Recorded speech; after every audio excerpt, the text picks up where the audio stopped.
যার চিন্তায় কষ্ট পাচ্ছেন সে হয়তো অন্য কাউকে নিয়ে সময় কাটাচ্ছে।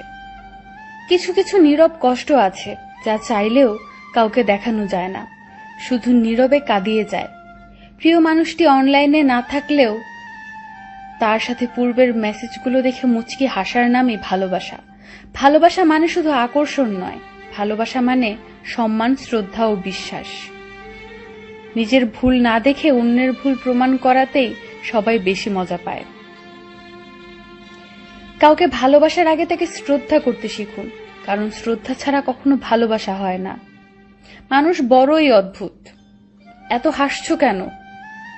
অকারণে বলে, প্লিজ স্টপ ইউর ড্রামা। সারা জীবন টাকা টাকা করে একটা সময় দেখবে টাকা অনেক হয়েছে, কিন্তু তা ভোগ করার সময় নেই। সেই মেয়েটি খুব ভাগ্যবতী যাকে ভালোবেসে হারানোর ভয়ে একটি ছেলে কাঁদে। জীবনটা যদি ফোনের মতো রিসেট মারা যেত, তাহলে আর একবার প্রথম থেকে জীবনটা শুরু করতাম। একটা মানুষ বেটার কাউকে খুঁজতে গিয়ে বেস্ট কাউকে হারিয়ে ফেলে। সেই মেয়েটা সত্যিই খুব লাকি, যার ভালোবাসার মানুষের রোজগার কম থাকলেও চরিত্র আর ভালোবাসাটা একদম খাঁটি। মানুষ বলে দুঃখ খারাপ, যখন আসে কাঁদিয়ে যায়, আর আমি বলি দুঃখ ভালো, যখন আসে কিছু শিখিয়ে যায়। কষ্ট পেলে কি ভালোবাসা হারিয়ে যায়? কখনোই না।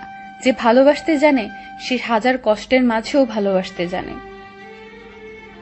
হাতে হাত রেখে পাশাপাশি চলার জন্য হলেও তোকে চাই।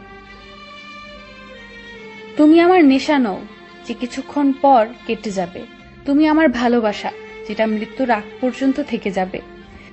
চেয়েছিলাম ভালোবাসতে, কিন্তু কখন যে কারো জীবনে বিরক্তিকর হয়ে গেলাম বুঝতেই পারিনি। কপালে চুমু দেওয়াটা ভালোবাসা নয়। ভালোবাসা তো সেটাই, আজ আর বিপদে একসাথে পাশে থাকা।